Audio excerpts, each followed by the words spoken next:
Hello students, welcome to our new class. We are discussing about the BSc 5th semester physics DSC. The title of this unit is Uncertainty Principle, unit number 2. इससे पहले के class में हम लोगों ने Heisenberg uncertainty principle को बहुत अच्छे से उसके मैथमेटिकल डेरिवेशन के सहित अच्छे से अंडरस्टैंड हम लोगों ने कर लिया है। तो आज हम इसी हमारे यूनिट के मेन कंपोनेंट्स को लेते हुए, सिलेबस की चीज़ों को लेते हुए और अंडरस्टैंडिंग को लेते हुए आगे बढ़ेंगे और कंक्लूड करेंगे इस यूनिट को।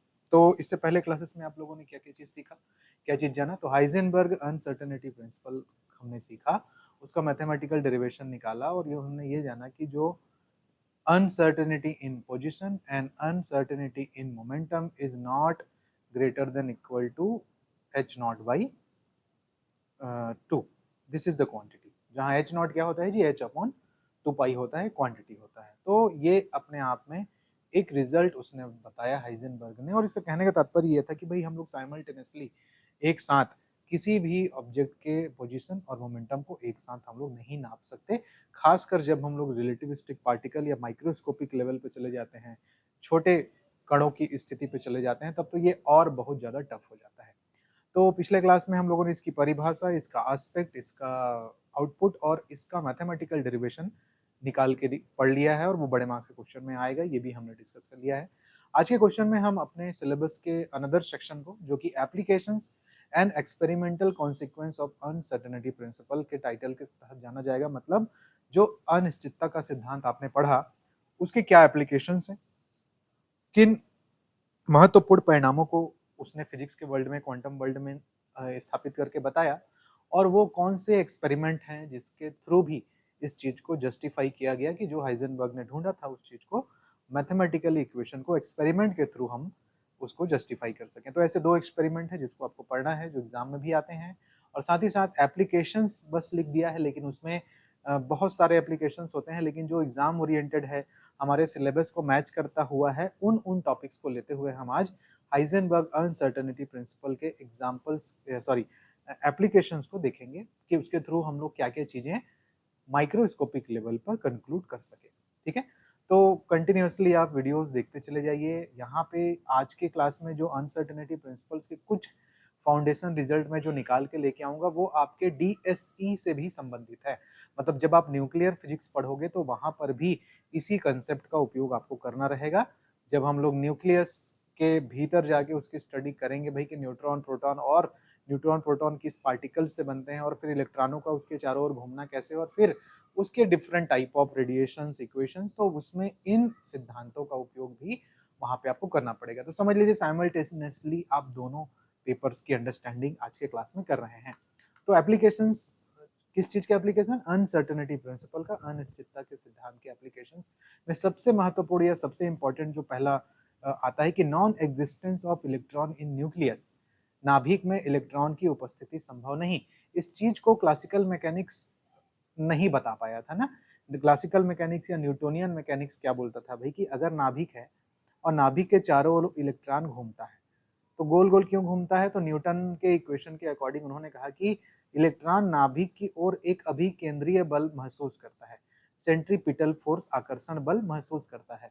लेकिन इस कंसेप्ट से अगर अपन चलें तो धीरे धीरे धीरे धीरे धीरे धीरे गति करते करते इसका जो पथ है वो छोटा होते चले जाना चाहिए, और एक समय के बाद इलेक्ट्रॉन को नाभिक में चला जाना चाहिए, लेकिन वास्तव में ऐसा नहीं होता।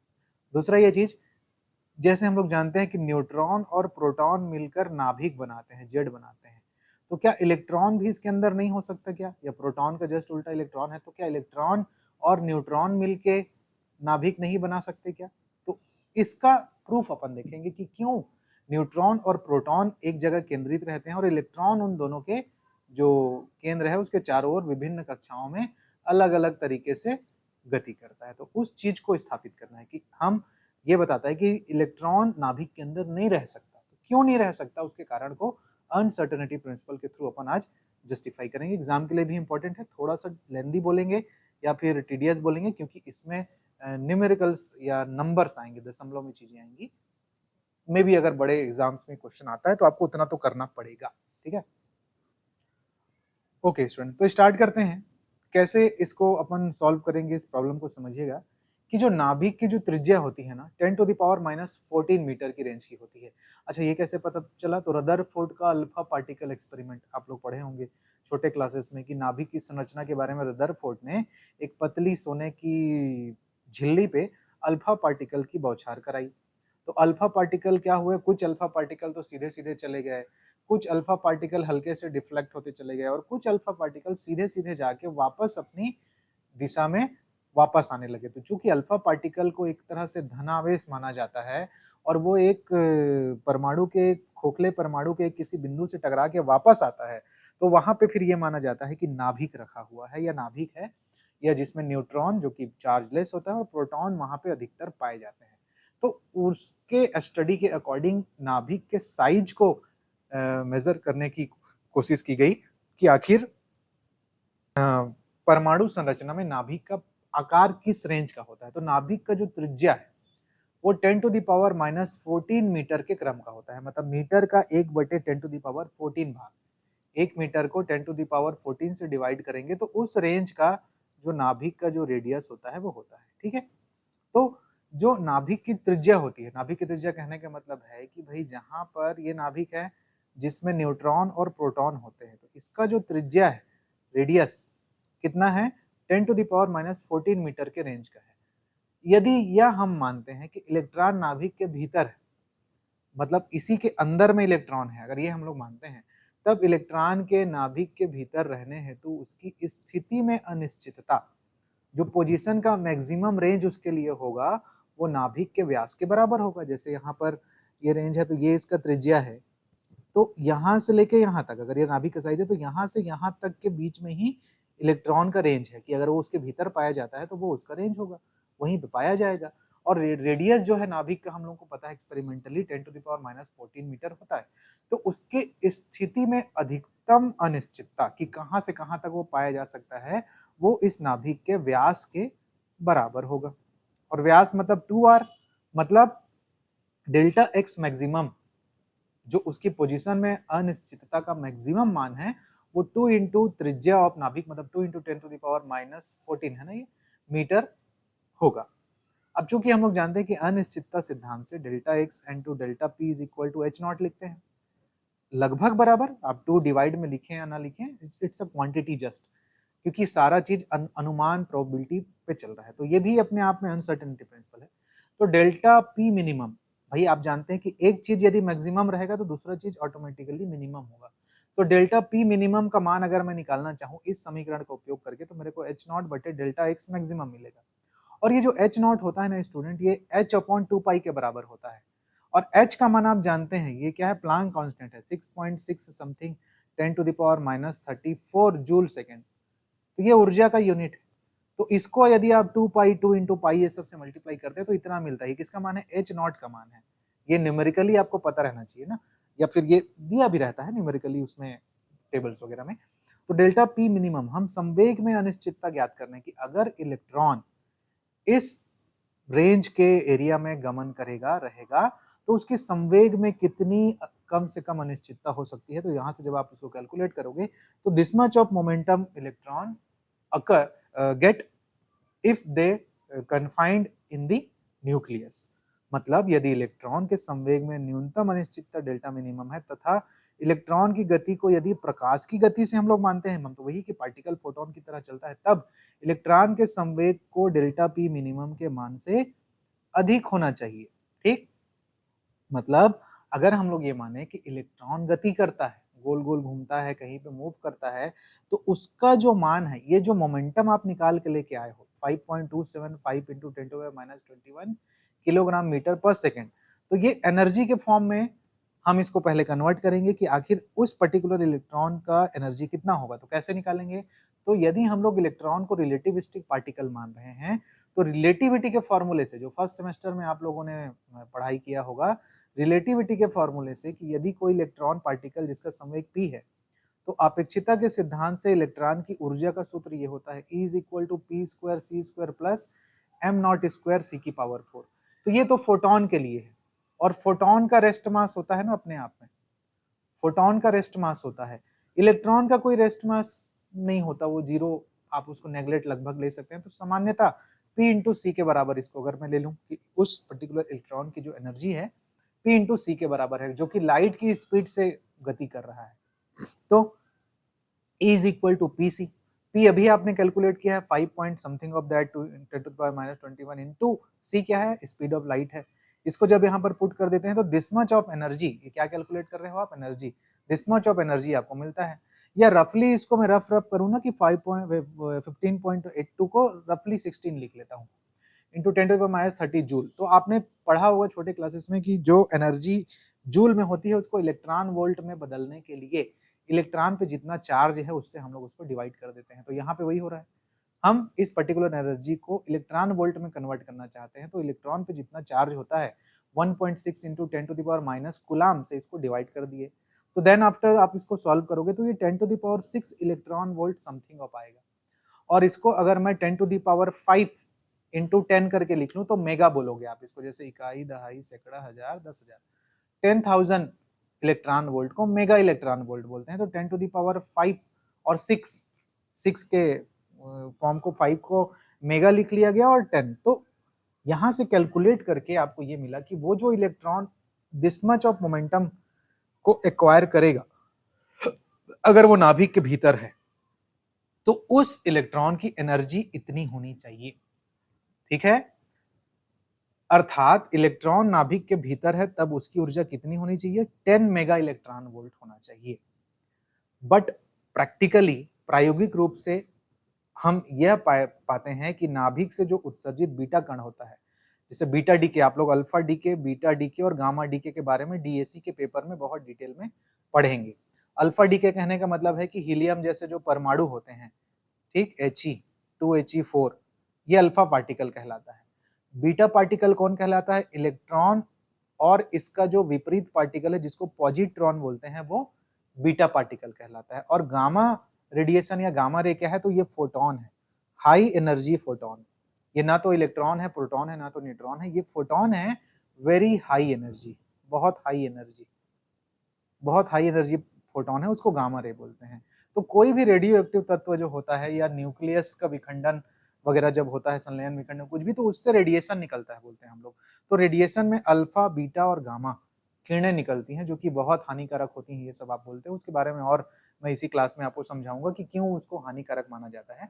तो बीटा पार्टिकल जो निकलता है रेडियो एक्टिव मटेरियल, जैसे रेडियम हो गया या लेड हो गया या फिर यूरेनियम हो गया, प्लूटोनियम हो गया, तो उससे जो बीटा पार्टिकल निकलता है, मतलब जो इलेक्ट्रॉन है, इलेक्ट्रॉन को ही बीटा पार्टिकल बोलते हैं, उसकी ऊर्जा लगभग 4 मेगा इलेक्ट्रॉन वोल्ट की होती है। और हम जो कैलकुलेट करके लेके आ रहे हैं, बोल रहे हैं कि इलेक्ट्रॉन की एनर्जी 10 मेगा इलेक्ट्रॉन वोल्ट होनी चाहिए। लेकिन जो इलेक्ट्रॉन उत्सर्जन से किसी पदार्थ से निकलता है बीटा पार्टिकल के फॉर्म में, उसकी एनर्जी 4 मेगा इलेक्ट्रॉन वोल्ट के क्रम में होता है, जो कि 10 मेगा इलेक्ट्रॉन वोल्ट से कम है। मतलब यदि इलेक्ट्रॉन को नाभिक के भीतर होना है तो उसकी एनर्जी 10 मेगा इलेक्ट्रॉन वोल्ट होना चाहिए, जो कि इतना नहीं है प्रैक्टिकली। उसकी एनर्जी 4 मेगा इलेक्ट्रॉन वोल्ट है, जिससे यह सिद्ध होता है कि इलेक्ट्रॉन नाभिक में नहीं बल्कि नाभिक के बाहर कहीं पर पाया जाता है, इसलिए नाभिक के भीतर में उसका अस्तित्व नहीं होता है। तो इससे यह निष्कर्ष निकलता है कि इलेक्ट्रॉन नाभिक के भीतर नहीं पाया जा सकता। तो ये बहुत इंपॉर्टेंट कंक्लूजन है। With the help of uncertainty principle हम लोगों ने इस चीज को निकाला। एग्जाम में पूछ भी सकता है कि अनसर्टेनिटी प्रिंसिपल से आप क्या समझते हैं। With the help of uncertainty principle prove that the electron not exist with in the nucleus, की अनिश्चितता सिद्धांत की सहायता से यह सिद्ध कीजिए कि इलेक्ट्रॉन नाभिक के भीतर नहीं रह सकता। तो इतना जितना काम हम लोग किए हैं वो करना पड़ेगा। आपके मन में सवाल होगा कि क्या ये दशमलव वाली चीजों को सॉल्व करना पड़ेगा? हाँ, करना पड़ेगा। अच्छा होगा कि आप इसको याद ही करके चलो, क्योंकि हायर लेवल एग्जाम्स में ये डायरेक्ट पॉइंट वाले क्वेश्चन ही पूछते जाते हैं कि भाई इलेक्ट्रॉन की बीटा पार्टिकल की एनर्जी कितनी होती है। अनिश्चितता सिद्धांत से जब कैलकुलेट करोगे तो कितना एनर्जी लमसम आपको मिलेगा, तो 10 मेगा इलेक्ट्रॉन वोल्ट मिलता है। तो मे भी आपको ये कंसेप्ट यहाँ से समझ में आया होगा। तो इससे ये भी प्रूफ होता है कि नाभिक के अंदर इलेक्ट्रॉन नहीं होते, सिर्फ न्यूट्रॉन और प्रोटॉन होते हैं। चलिए दूसरा कंक्लूजन देखते हैं अपन अनसर्टेनिटी प्रिंसिपल का, ये एक इंपॉर्टेंट था। Binding energy of electron in an atom. अब आपको ये पता चल गया कि नाभिक के भीतर में नहीं है इलेक्ट्रॉन, लेकिन इलेक्ट्रॉन जो है नाभिक के चारों ओर घूमता है। तो घूमता है तो किसी ना किसी प्रकार के बंधन ऊर्जा से वो बंधा हुआ है नाभिक के साथ। तो सिंपल एग्जांपल अगर मैं लूं 1H1 का, जो हाइड्रोजन है जिसमें एक प्रोटॉन एक इलेक्ट्रॉन होता है, हाइड्रोजन सबसे सिंपल एलिमेंट इस प्रकृति में, जिसका 1H1 सिर्फ एक प्रोटॉन एक इलेक्ट्रॉन, तो वो भी उसमें एक प्रोटॉन नाभिक के भीतर होता है और एक जो इलेक्ट्रॉन है इसके चारों ओर चक्कर लगाते रहता है ये। तो कुछ ना कुछ बाइंडिंग एनर्जी है इसकी, कुछ ना कुछ बंधन ऊर्जा है उसका नाभिक की ओर, जिसकी वजह से उसके चारों ओर घूम रहा है। तो इलेक्ट्रॉन की परमाणु से बंधन ऊर्जा वो कैसे कैलकुलेट करेंगे, कैसे निकालेंगे, हम उसको समझते हैं। तो हाइड्रोजन परमाणु में हम लोग जानते हैं कि इलेक्ट्रॉन नाभिक के चारों ओर, तो हाइड्रोजन परमाणु का जो रेडियस है ना उसके पहले ऑर्बिट का वो 0.5 एंगस्ट्रॉम होता है। मतलब हाइड्रोजन परमाणु में इलेक्ट्रॉन नाभिक के चारों ओर 0.5 एंगस्ट्रॉम की त्रिज्या की कक्षा या ऑर्बिट में चक्कर लगाते रहता है। मतलब इलेक्ट्रॉन की स्थिति में मैक्सिमम अनिश्चितता कितनी है, 0.5 एंगस्ट्रॉम की है। ध्यान समझेंगे कि प्रोटॉन है उसके चारों ओर जो घूमने का रास्ता है उसका त्रिज्या 0.5 एंगस्ट्रॉम है, और एक एंगस्ट्रॉम कहने का मतलब होता है 10 to the power 10 to 10 to the power 2 10 to the power 11 metre. एक मीटर को अगर आप इतना छोटा करेंगे तब एक एंगस्ट्रॉम कहलाता है, छोटे मात्रक है। तो भाई यहाँ पर अनिश्चितता क्या है, तो ये घूम रहा है, तो जहां भी घूमेगा इलेक्ट्रॉन, यहाँ जाएगा तो भी 0.5 मीटर, यहाँ जाएगा तो भी 0.5 एंगस्ट्रॉम, यहाँ जाएगा तो भी 0.5, something of that all over the around of the nucleus. The distance between the nucleus and electron is 0.5 angstrom. So position में uncertainty प्रोटॉन के चारों ओर कितनी होगी, 0.5 एंगस्ट्रॉम होगी। अगर हम इसको मीटर में बदलना चाहें तो डेल्टा एक्स मैक्सिमम को 0.5 into 10 to the power -11 metre लिखेंगे, क्योंकि मीटर का इतना पार्ट है वो। फिर से आप अनसर्टेनिटी प्रिंसिपल का फॉर्मूला लगाएंगे, तो डेल्टा पी मिनिमम, ये मैक्सिमम है तो ऑब्वियस है डेल्टा पी मिनिमम रहेगा, तो delta P minimum is equal to H nought upon delta X maximum. फिर से आप 1.055 10 to the power -34 divide by this much, तो इतना मोमेंटम मिला आपको minimum, this much of momentum आपको कैलकुलेट होके मिला। तो अब मैं निकालना चाहता हूं कि इस संवेग से इलेक्ट्रॉन की गतिज ऊर्जा कितनी होगी। इस मोमेंटम से ये जो इलेक्ट्रॉन इसके चारों ओर गति कर रहा है, घूम रहा है, उस ऊर्जा का मान कितना होगा ये मैं निकालना चाहता हूं, और वही उसकी बाइंडिंग एनर्जी रहेगी। ध्यान से समझिएगा। तो हमने निकाल लिया है मोमेंटम। गतिज ऊर्जा का सूत्र होता है 1/2 mv²।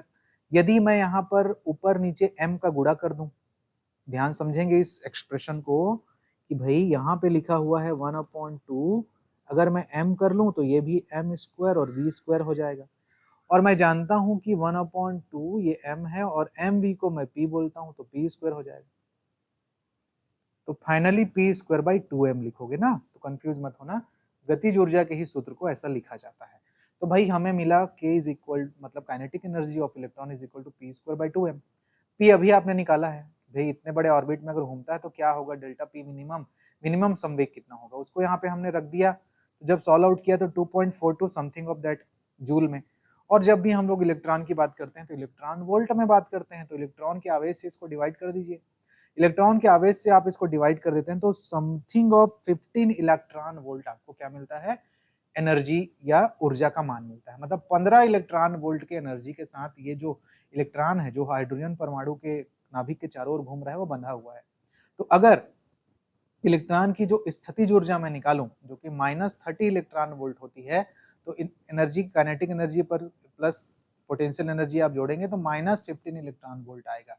माइनस यहाँ से भी समझ लीजिए, आप कॉमन तरीके से समझिए कि भाई इलेक्ट्रॉन की जो बाइंडिंग एनर्जी है वो 15 इलेक्ट्रॉन वोल्ट है, और इसको माइनस में लिखने का तात्पर्य ये होता है कि भाई इलेक्ट्रॉन ना इतने एनर्जी से उस नाभिक के साथ बंधा हुआ है, इतनी एनर्जी से उस नाभिक के साथ बंधा हुआ है। यदि बाहर से, मतलब सिंपल सा कहूँ जी कि 15 रुपए, एक इलेक्ट्रॉन वोल्ट को अगर मैं 1 रुपए कहता हूँ तो मैं ये कहूँ कि 15 रुपए के कर्ज के साथ वो नाभिक के साथ बंधा हुआ है। यदि कहीं बाहर से उस पर्टिकुलर घूमते हुए इलेक्ट्रॉन को 15 इलेक्ट्रॉन वोल्ट की एनर्जी मिल जाएगी या उससे ज्यादा, 16 इलेक्ट्रॉन वोल्ट, 17 इलेक्ट्रॉन वोल्ट ये मिल जाएगा, तो वो नाभिक के बंधन से छूट जाएगा और वो उस पर्टिकुलर मेटल स्पेस में या फिर नॉर्मल स्पेस में फ्रीली मूव करने के लिए आजाद रहेगा। उसी को हम लोग फ्री इलेक्ट्रॉन कहेंगे। जब आप लोग इलेक्ट्रॉनिक्स का पेपर पढ़ेंगे जहां पर अपन फर्मी लेवल के बारे में, फ्री इलेक्ट्रॉनों के फर्मी मॉडल के बारे में पढ़ेंगे, तो वहाँ ये कंसेप्ट काम आएगा। वहां पे बंधन ऊर्जा या बाइंडिंग ऊर्जा की बात होती है। तो इतना एनर्जी अगर हम उसको दे दें तो वो छूट जाएगा। और ये एक्सपेरिमेंटली भी प्रूफ होता है कि हाइड्रोजन परमाणु के लिए जो बाइंडिंग एनर्जी का मान लगभग 15 इलेक्ट्रॉन वोल्ट होता है। तो अनिश्चितता के सिद्धांत से हम लोग इस कंक्लूजन को भी, इस रिजल्ट को भी आसानी से समझ सकते हैं। तो आई होप ये चीज आपको अच्छे से समझ में आया होगा। दूसरा वाला एग्जाम में अगर पूछता है कि एक नाभिक के साथ बंधे हुए इलेक्ट्रॉन की बंधन ऊर्जा के बारे में कंक्लूजन हाइजेनबर्ग अनसर्टेनिटी सिद्धांत के थ्रू बताइए, तो आपको इतना लेके चलना पड़ेगा। क्या न्यूमरल वैल्यू थोड़े से ध्यान रखने पड़ेंगे कि आपको ये पता होना चाहिए कि हाइड्रोजन परमाणु की जो त्रिज्या है, फर्स्ट ऑर्बिट की त्रिज्या 0.5 एंगस्ट्रॉम के क्रम की होती है, और फिर उसके तहत फिर आगे आप ये सारी चीजें करेंगे तब आपको ये आउटपुट मिलेगा। चलिए कुछ और कंक्लूजन पे आता हूं मैं। तीसरा कंक्लूजन, ये बहुत इंपॉर्टेंट कंक्लूजन है स्टूडेंट, इसको बहुत ध्यान से आपको याद रख के चलना है। तीसरे और चौथे यूनिट में इसका बहुत ज्यादा उपयोग होना है हमारा। Energy of a particle enclose in a box. Energy of a particle enclose in a box, एक बंद बॉक्स में किसी कण की ऊर्जा। मान लीजिए ऐसा एक रेक्टेंगुलर बॉक्स है, उसमें सिर्फ एक ठो पार्टिकल है, उसमें सिर्फ एक ही पार्टिकल है, गैस का पार्टिकल है मान लीजिए, और गैस का पार्टिकल है मतलब वो इस बक्से के अंदर स्वतंत्र रूप से गति करने के लिए फ्री है। तो हमें ये पता लगाना है कि कितना एनर्जी इस पार्टिकल के पास होगा, किस पैटर्न में इस पार्टिकल के पास एनर्जी होगा। Free particle energy in the confined in the close box. तो इस बॉक्स का जो लंबाई है वो a है, चौड़ाई भी a है, मतलब एक वर्गाकार बॉक्स है मान लीजिए। तो भाई अब डेल्टा एक्स मैक्सिमम क्या होगा, a डिस्टेंस होगा। भाई यहां से इतना ही दूरी तक वो गमन कर सकता है, इस दीवार से इस दीवार तक। तो इस दीवार से इस दीवार तक का दूरी कितना है, a है। लेफ्ट वाई डायरेक्शन में जा सकता है, जेड डायरेक्शन में जाए, सब तरफ उसके जाने की सीमा कितनी है, इसकी जितनी लंबाई है या फिर इसकी भुजा की जितनी लंबाई है, लेंथ ऑफ साइड। तो पोजीशन में मैक्सिमम अनसर्टेनिटी कितना है, ए है। फिर से हम लोग अनसर्टेनिटी प्रिंसिपल के इक्वेशन का यूज करेंगे और मोमेंटम में मिनिमम अनसर्टेनिटी निकालेंगे, जो कि h बटे ए मिलेगा। भाई इसका मान ए है ना, तो h नॉट बटे ए मिलेगा। मतलब h नॉट बटा ए जो है आपका पूरे इस दीवार से इस दीवार के बीच जाने में आपका मिनिमम मोमेंटम है। अब अगर कहीं पर आप कोऑर्डिनेट इमेजिन करते हो, पॉजिटिव, भाई इस तरफ जा रहा है तो मान लीजिए पॉजिटिव दिशा में जा रहा है। भाई गैस का पार्टिकल है, वो तो रैंडम मोशन करेगा अंदर में कहीं भी, और इस वॉल से टकरा कर फिर वो तुरंत टकरा कर इस तरफ आएगा, तो ये विपरीत एक्स दिशा में है।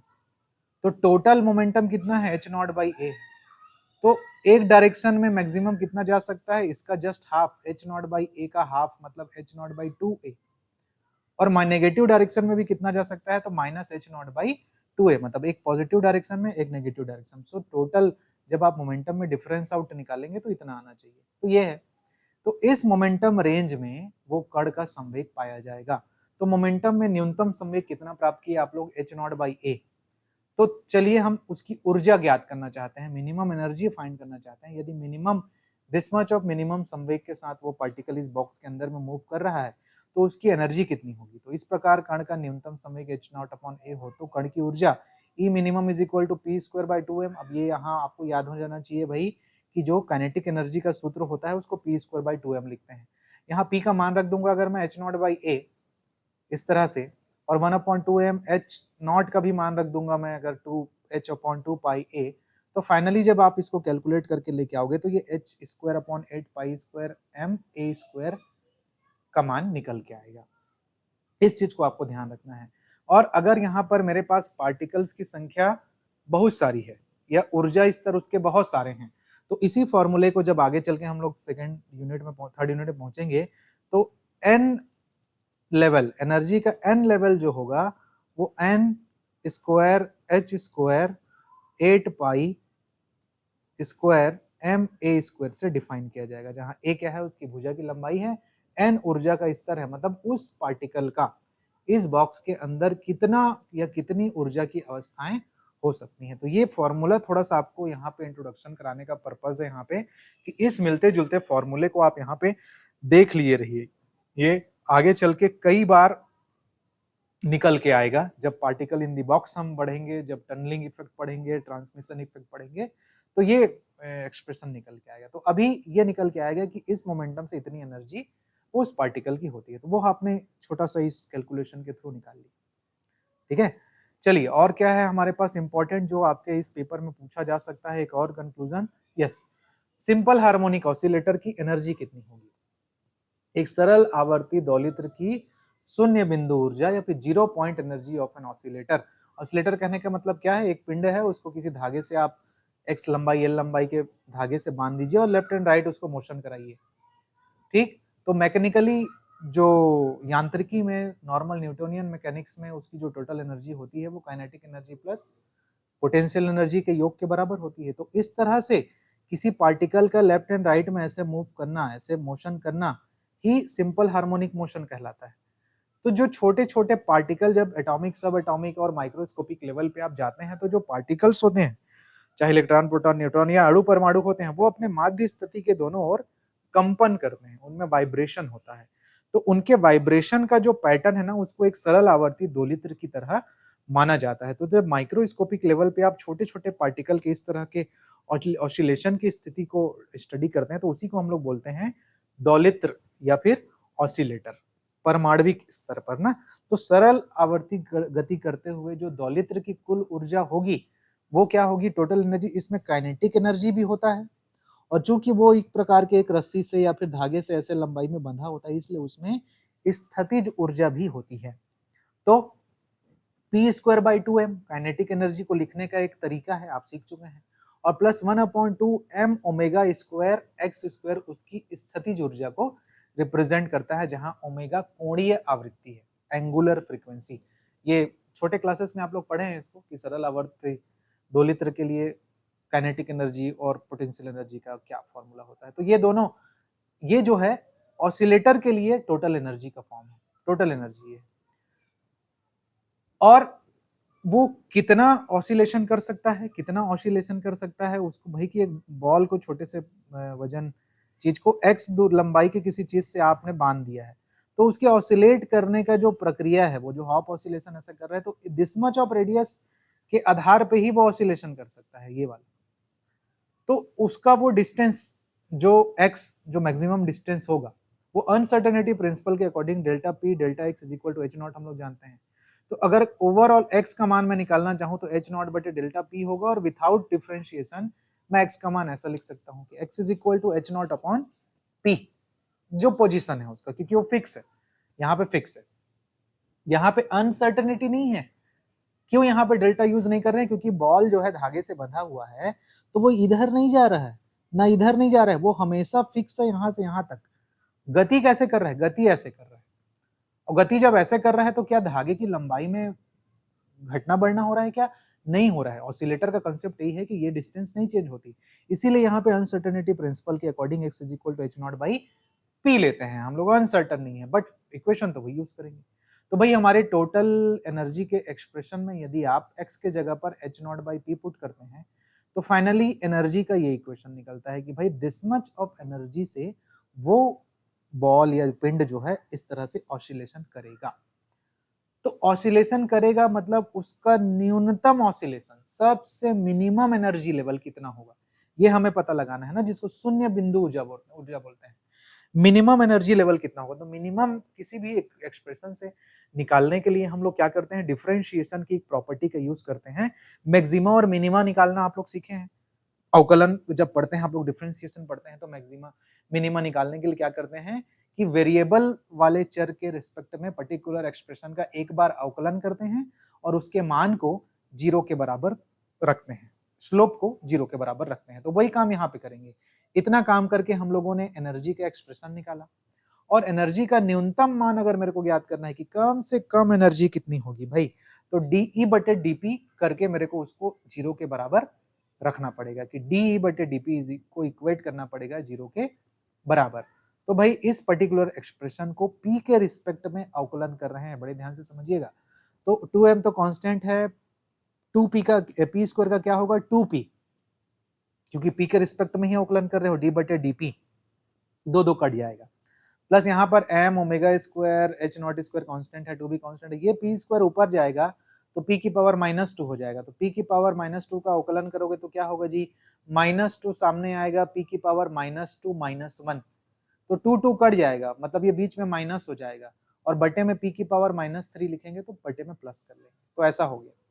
अब इसको अगर हल करेंगे, थोड़ा सा क्रॉस मल्टीप्लाई करेंगे तो p to the power 4 of this much, और इसको अगर p की वैल्यू आप निकालना चाहोगे तो √m(h0 ओमेगा) ये मिलेगा आपको।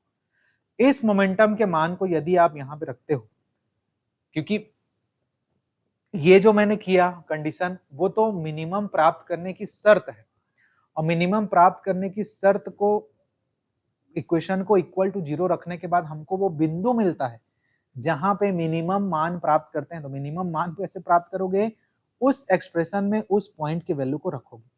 तो इस एनर्जी इक्वेशन में अब P का जो मान मिला है मेरे को उसको मैं रखूंगा, तो उसको जब यहाँ पे हम ले जाके रखते हैं तो हमें E मिनिमम का मान h0 ओमेगा के बराबर मिलता है। इसको याद रख के चलेंगे, हार्मोनिक ऑसिलेटर के लिए आगे चल के ये बहुत बार यूज होने वाला है कि E मिनिमम हार्मोनिक ऑसिलेटर के लिए 0 पॉइंट एनर्जी का मान कितना होता है जी, h0 ओमेगा होता है। और यदि n नंबर ऑफ अणु है मेरे पास कि सिस्टम में n नंबर ऑफ पार्टिकल ऐसे हैं और सब वाइब्रेट कर रहे हैं, सब वाइब्रेट कर रहे हैं, तो इसी को E minimum is equal to n(h0 omega) से दर्शाया जाता है, जहां n उसके एनर्जी लेवल को शो करता है। डिफरेंट एनर्जी लेवल है। क्लासिकल मैकेनिक्स ये बोलता है कि उसकी ऊर्जा जो है फिक्स होती है। क्लासिकल फिजिक्स क्या बोलता है कि किसी भी ऑसिलेटर की जो ऊर्जा है, जो कि 0 पॉइंट एनर्जी है, वो 1/2 h0 ओमेगा के बराबर होती है और सब जगह उतनी ही रहती है।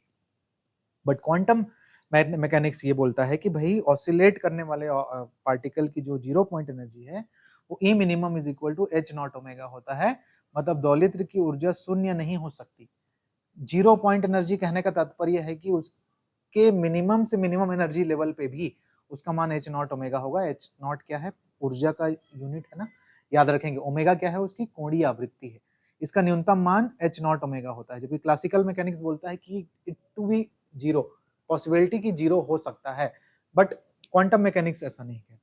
तो हार्मोनिक ऑसिलेटर बहुत डिटेल में आपके सिलेबस में है, आगे आने वाले यूनिट में वहां पे जब हम लोग पहुंचेंगे तो जरूर जाएंगे। हाँ, यहाँ पे आपको ये पूछा जा सकता है कि अनिश्चितता के सिद्धांत के हेल्प से 0 पॉइंट एनर्जी ऑसिलेटर का कैलकुलेट करके निकालिए। तो इतना आपको जो मैंने किया है यहाँ पर उतना करना पड़ेगा। ऑब्जेक्टिव में आपसे क्वेश्चन पूछा जा सकता है कि एक सरल आवर्ती दोलित्र के लिए उसकी शून्य बिंदु ऊर्जा का मान कितना होता है, तो आपको ये पता होना चाहिए।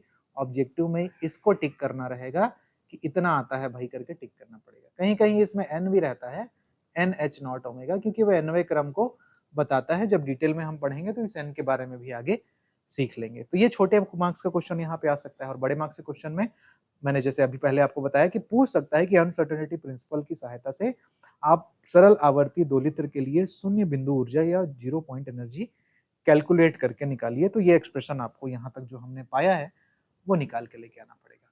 तो ठीक है यहाँ तक ये चीज। तो स्टूडेंट यहाँ तक मैंने आपको ये जो एक पार्ट है इस पर्टिकुलर क्लास का कि भाई हम उन एप्लीकेशंस को यहाँ पे जाने जो कि आपके एनईपी के सिलेबस के अकॉर्डिंग यहाँ पे जानना जरूरी था। इसके और भी रिजल्ट्स है ना, अनसर्टेनिटी प्रिंसिपल के और भी रिजल्ट हैं। जब आप स्पेक्ट्रोस्कोपी का पेपर पढ़ेंगे तो वहां पे हाइड्रोजन एटम के डिटेल रिजल्ट्स को भी यही बताता है। अभी चूंकि यहाँ पे आपके फर्स्ट यूनिट में उस चीज को हटाया गया है, इसलिए उसके रिजल्ट्स को यहाँ से भी हम डिस्कस नहीं कर रहे हैं। इन फ्यूचर अगर लगता है कि भाई हाइड्रोजन एटम के कंक्लूजन्स को भी पढ़ना है, क्योंकि वर्ड टू वर्ड तो एनईपी के सिलेबस में लिखा नहीं है, तो अगर जरूरत पड़ेगी तो उसको भी अपन देख लेंगे। तो फिलहाल ये 4 एप्लीकेशन आप बहुत अच्छे से प्रिपेयर करके रखिए।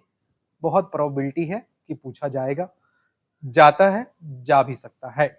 पहला है कि नाभिक में इलेक्ट्रॉन उपस्थित नहीं रह सकता भाई, उसके प्रूफ को हम लोगों ने देखा।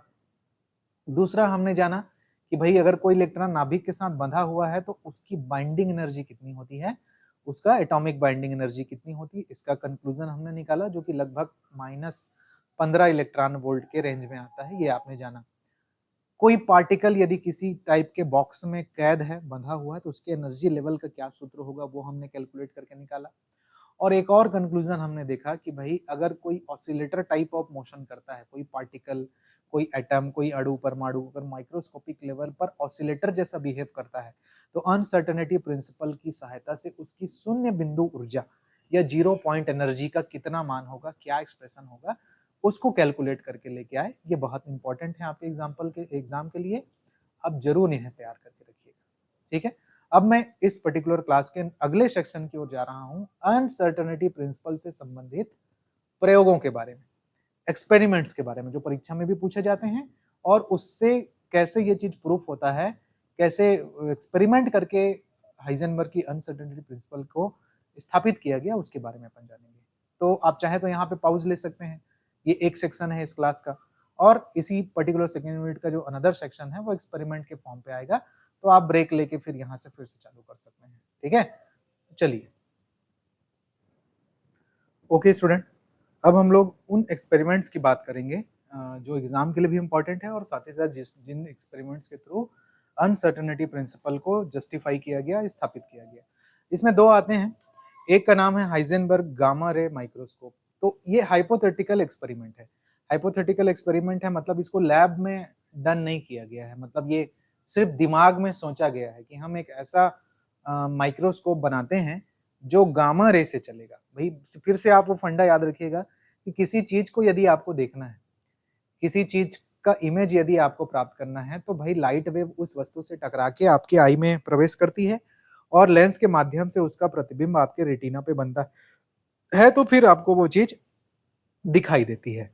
माइक्रोस्कोप के थ्रू हम लोग प्रकाश किरणों को आवर्धित करते हैं, प्रवर्धित करते हैं, और रिजॉल्व करके और छोटी से छोटी चीजों को देखते हैं। तो उसके लिए हम लोग यूज कर रहे हैं लाइट का। आज के समय में इलेक्ट्रॉन माइक्रोस्कोप भी बन गया है। इलेक्ट्रॉन माइक्रोस्कोप जो हमें इलेक्ट्रॉन के वेव प्रॉपर्टी का यूज करके उसको तरंग के उसके व्यवहार को स्टडी करके बहुत छोटी छोटी चीजों को आइडेंटिफाई किया जाता है। तो हाइजेनबर्ग ने एक ऐसे माइक्रोस्कोप की परिकल्पना की है जो किससे चलता है जी, गामा रे से चलता है। गामा रे क्या है, बहुत बहुत बहुत हाई एनर्जी फोटोन है ना, याद रखेंगे। तो क्या इसका उपयोग एग्जिस्ट करता है गामा रे? हाँ बिल्कुल करता है, एग्जिस्ट करता है। कहाँ पे है जी, रेडियो एक्टिव मटेरियल जब डीके होता है तो उससे अल्फा बीटा और गामा किरणें निकलती हैं। ये आपको पता है, अल्फा बीटा और गामा किरणें। तो गामा किरणों का उपयोग मेडिकल साइंस में बहुत ज्यादा होता है। ट्यूमर की कोशिकाओं को, कैंसर सेल्स को डिस्ट्रॉय करने में हम गामा किरणों का उपयोग करते हैं, और धातुओं को की परखने के लिए, बिल्डिंग्स के स्ट्रक्चर वगैरह के बारे में, बड़े बड़े इंफ्रास्ट्रक्चर में कोई बहुत मैपिंग करने के लिए भी गामा रे का यूज किया जाता है। But it's a very dangerous रे। ये बहुत ही खतरनाक प्रकार की किरणें हैं जो कि हाई एनर्जी फोटोन से, हाई एनर्जी पार्टिकल फोटोन से मिलकर बनती हैं। अगर किसी व्यक्ति पे ये डायरेक्ट उस गामा रे के संपर्क में आ जाता है तो उसे रेडिएशन कहा जाएगा, रेडिएशन के चपेट में आना कहा जाएगा, और सीधे सीधे उसे कैंसर जैसी गंभीर रोग हो सकते हैं। तो अल्फा, बीटा और गामा ये तीनों ही प्रकार की किरणें रेडियो एक्टिव किरणें कहलाती हैं, ठीक। तो इससे जो रेडिएशन निकलता है, इससे जो तरंगे निकलती हैं, वो आपके कोशिकाओं को नष्ट कर देंगी। मतलब वो इतनी छोटी हैं, इतनी छोटी हैं, उसका जो आवृत्ति है, हाई एनर्जी, मतलब उसकी फ्रीक्वेंसी बहुत ज्यादा है, मतलब बहुत इस तरह से वो निकलता है, बहुत बारीकी से। तो जितने बार जंप करके कोई चीज अगर जाएगा तो उसकी वो उतनी ज्यादा एनर्जी लेके जाएगा, और इतनी छोटी फ्रीक्वेंसी है कि वो बहुत छोटा सा साइज भी कवर कर सकता है, उसकी तरंगदैर्ध्य बहुत छोटा है। तो भाई कैंसर होने का कारण क्या है, या क्यों जो रेडियो एक्टिव तरंगे जब प्रवाहित होती हैं तो उसकी वजह से ह्यूमन जनरेशन में कैंसर होता है। तो कैंसर का सीधा सीधा कंसेप्ट यह है कि आपके बॉडी में जो सबसे छोटा एलिमेंट बना है वो है कोशिका, और कोशिका के अंदर भी होता है, उसको बोलते हैं डीएनए। तो डीएनए कुछ इस तरह के शेप से बना होता है, और डीएनए जो इस तरह से बना होता है वो कोडिंग होती है, डिफरेंट टाइप की कोडिंग होती है, उसको आप डीएनए बोलते हैं। तो गामा रे के संपर्क में यदि आपके शरीर की कोई भी कोशिका आती है तो गामा रे जो है, डीएनए का साइज बहुत छोटा है, आरएनए और डीएनए आप जो पढ़ते हैं, तो गामा रे जो है बहुत बारीकी से जाके इस पर्टिकुलर डीएनए के किसी कोड को डिस्टर्ब कर देता है, टूट जाता है। तो ये डीएनए का ये वाला जो हिस्सा है ये टूट जाता है। अब ये टूट जाता है तो उस पर्टिकुलर कोशिका में डिफेक्ट आ जाता है, डिफेक्ट आ जाता है, और वो इतना हाई एनर्जी लेके जाता है कि मल्टीपल डिफेक्ट आपके डीएनए में बना देता है। तो जब बॉडी उसको रिपेयर करने के लिए अपने इम्यून सिस्टम को भेजती है कि उस डीएनए के उस हिस्से को रिपेयर करना है करके, रिपेयर करना है मतलब भाई जैसे आपको चोट लगती है, चोट लगती है तो वापस वहां पे टिश्यू बन जाते हैं, वापस वहां पे चमड़ी आ जाती है, बोन भी टूटता है तो हड्डी भी फिर से बन जाती है।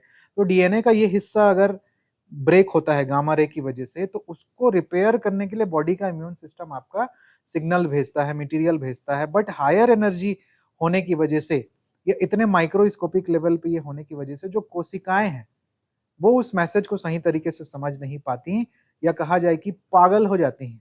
सिंपल सरल लैंग्वेज में ही है। और अपने आप को ठीक करने के बजाय अपनी बहुत सारी कॉपीज बनाने लगती हैं। उनके स्ट्रक्चर में बार-बार लगातार चेंज हो जाता है। वो अपनी मल्टीपल कॉपीज बनाने लगती हैं और बॉडी के अंदर में कहीं पर भी वो अवांछित कोशिकाओं के गुच्छों के रूप में या ट्यूमर सेल के रूप में विकसित होने लगते हैं, जो कि जिसे ही हम लोग सामान्य बोलचाल की भाषा में कैंसर कहते हैं। तो ऐसा, तो ये तो गामा रे का हुआ, है ना? अल्ट्रावायलेट रे जो सूर्य का प्रकाश चल के आता है, तो नीले रंग के ऊपर क्या है? अल्ट्रावायलेट रे है। आप लोग छोटे क्लासेस से पर्यावरण में पढ़ते आ रहे हैं कि बहुत तेज धूप में हमें नहीं जाना चाहिए। बहुत तेज धूप, दोपहर की धूप में जब होता है, जब अल्ट्रावायलेट रे बहुत तेज निकलता है तो हमें नहीं जाना चाहिए। उसकी वजह से क्या होता है? कैंसर होता है। तो भाई सिंपल सी बात है, अल्ट्रावायलेट रे जो होगा उसकी फ्रीक्वेंसी बहुत ज़्यादा होगी, उसका वेवलेंथ बहुत छोटा होगा, उसकी एनर्जी बहुत ज़्यादा होगी, तभी तो सोलर प्लेट से जो बिजली बनाने का काम है वो दोपहर के समय होता है। तो यूवी रे जो है, अगर इंसान के टिश्यू के साथ संपर्क में आएगा जिसकी एनर्जी भी बहुत ज़्यादा है, तो वो सीधा-सीधा इफ़ेक्ट उसके डीएनए पे करेगा। इतना छोटा है कि वो कोशिकाओं को भेदते हुए डीएनए के स्ट्रक्चर तक चला जाएगा और डीएनए के किसी एक कोड को वो बिगाड़ देगा। अब उस कोड को बिगाड़ देगा और उसको बनाने के चक्कर में बॉडी अपने कन्फ्यूजन सिस्टम के अकॉर्डिंग, जैसे आप थोड़ी-सी बायोलॉजी की डीप जनरल नॉलेज में जाएँगे तो हर जो आपका सेल है, जो सेल है मतलब कोशिका है, जो सिंगल कोशिका, उसके अंदर एक आत्महत्या का बटन होता है। सुसाइड हम बोल सकते हैं। सुसाइड टाइप की कोशिकाएँ होती हैं हमारी। मतलब यदि कोई कोशिका डिफेक्ट हो गई, कोई कोशिका में किसी प्रकार का प्रॉब्लम आ गया तो वो सिस्टम एक्टिवेट हो जाता है, आत्महत्या का बटन कहते हैं जिसको, और वो क्लिक होके वो कोशिका अपने आप को स्वयं खत्म कर लेती है। जिसको स्प्लीन या प्लीहा बोलते हैं, आपकी बॉडी में एक तिल्ली नाम का जगह होता है, वहाँ पे सारे सेल्स को ब्लड अपने तहत पहुँचा देता है। या कोशिकाएँ अपने आप को स्वयं खत्म कर लेती हैं और व्हाइट ब्लड सेल्स उसका रिपेयर कर लेता है।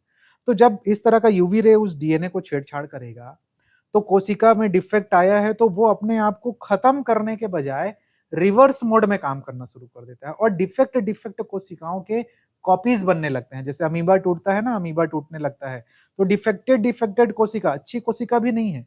डिफेक्टेड डिफेक्टेड कोशिकाएं जो हैं अपने आप को नष्ट करने के बजाय अपनी कॉपीज बनाने लगती हैं, और अपनी कॉपीज बनाने लगती हैं तो बॉडी के उस पर्टिकुलर एरिया में एक्स्ट्रा मसल्स, एक्स्ट्रा ट्यूमर के फॉर्म में डेवलप हो जाता है जिसे आप कैंसर कहते हैं। तो भई आप अच्छा खाते-पीते हैं, आपका रहन-सहन अच्छा है, आप व्यायाम करते हैं, योग करते हैं, आपको कैंसर नहीं होगा। नहीं भई, आप उस रेडिएशन के संपर्क में अगर आप आते हैं, आपकी डीएनए कोडिंग खराब होगी, आपको बिल्कुल रेडिएशन के तहत मतलब बचना होगा। तो इसीलिए रेडियो एक्टिव विकिरण जो होते हैं, नाभिकीय संयंत्रों से, रेडियो एक्टिव मटेरियल से, यूरेनियम से, प्लूटोनियम से, सीज़ियम से, ज़िरकोनियम से, जितना भी रेडिएशन निकलेगा वो सब इतने हानिकारक हैं। और एक बार डीएनए में कोई प्रॉब्लम निकल के आ जाता है तो वो फिर पीढ़ी दर पीढ़ी ट्रांसफर होते चले जाता है। इसीलिए जापान के हिरोशिमा और नागासाकी में जो एटॉमिक बम गिराए गए थे, उनका प्रभाव आज तक उसकी आने वाली पीढ़ियों पे है, क्योंकि वहाँ पे जनरेशन की बहुत डीएनए ही खराब हो गए और वो पीढ़ी दर पीढ़ी ट्रांसफर होते चले जा रहे हैं, और उसकी वजह से कई सालों तक, कई दशकों तक लोग वहाँ पे अपंग पैदा हो रहे हैं। किसी का हाथ नहीं है, किसी का आँख नहीं है, कोई मंद बुद्धि है, कोई दिमागी रूप से संतुलित नहीं है। तो ये नुकसान है मेन आपके रेडिएशन वाले किरणों का, या जो स्मॉल पार्टिकल होते हैं या जो छोटे फ्रीक्वेंसी के पार्टिकल्स होते हैं। साइंटिफिकली या फिर हाइपोथेटिकल फॉर्म में गामा रे और कहाँ पे देखे होंगे आप लोग? मे बी आप लोगों ने हल्क मूवी देखी होगी। तो हल्क मूवी आपने देखी होगी, या फिर मार्वल्स या के एवेंजर्स के जो भी सीरीज़ की मूवी आपने देखी होगी, तो जो कैरेक्टर हल्क है उसका व्युत्पत्ति ही गामा रे से हुआ है। मतलब साइंटिफिकली ऐसा दिखाया गया है कि वो उनके जो पिता हैं, वो बॉडी पे वर्ल्ड वॉर के बाद या विभिन्न खतरों से बचने के लिए एक तरह का एक्सपेरिमेंट करते रहते हैं, जिससे शरीर की कोशिकाएँ रेडिएशन से बच सकें। तो एक्सीडेंटली उस बच्चे के ऊपर बहुत मात्रा में गामा रे की किरणें पड़ जाती हैं और उसकी वजह से बहुत ऊर्जा उसके टिश्यूज़ में समा जाती है, और जो उसका सीधा-सीधा रिलेशन उसके नर्वस सिस्टम से है। तो जब वो व्यक्ति एंग्री होता है या जब वो उसका जो गुस्सा बढ़ता है या फिर वो कहेंगे ब्लड प्रेशर बढ़ता है, तो उसके कोशिकाओं के तापमान में बढ़ोतरी होती है और वो अपने नंबर ऑफ टिश्यूज को रेप्लिकेट करने लगता है, अपने टिश्यूज की कॉपी बनाने लगता है। तो जब तक उसके बॉडी का टेम्परेचर हाई रहेगा, जब तक उसका बीपी बढ़ा रहेगा, जब तक वो गुस्से में है, तो उतना ज्यादा वो रेप्लिकेट करता है, इसलिए उसके मसल्स बढ़ जाते हैं, उसका बॉडी। तो एक्चुअल में वो क्या है, कैंसर ही है, बट उसका कंट्रोल है उसमें। वो एक साइंटिफिकली मूवी में आपको ऐसा दिखाया गया है कि हल्क का कंट्रोल है अपने बॉडी पे, कि वो जब चाहे तब गामा रेडिएशन का यूज करके अपने आप के रेप्लिकेशन का जो डीएनए में उसके जो म्यूटेशन हो गया है, उसकी वजह से वो अपने आप को इंक्लूड आउट कर लेता है ना। छिपकली की पूंछ कट जाती है तो फिर से उगाता है, तो उसने इस चीज को, उसके डीएनए में इस कोडिंग को लाया गया है कि भाई अगर पूरा पूरा वो चीज कट जाता है तो वो फिर से वो उगाता है उसके शरीर में, क्योंकि वो रेप्लिकेशन करता है। तो कुछ अच्छे रिजल्ट भी हैं, कुछ नॉर्मल रिजल्ट भी हैं। तो ये एक जनरल बायोलॉजिकल चर्चा है कि आप जरूर इस चीज को जानें, साइंस के स्टूडेंट हैं। और मैं फिर से मैं कहूं कि आपको डीएससी का पेपर पढ़ना है, जो कि न्यूक्लियर फिजिक्स का पेपर पढ़ना है, जो कि बहुत सारे कंसेप्ट को लेके चलेगा। तो मैं दोनों ही चीजें हो रही हैं। तो भाई अब आपने समझ गया कि गामा रे बड़ा खतरनाक टाइप का रे है।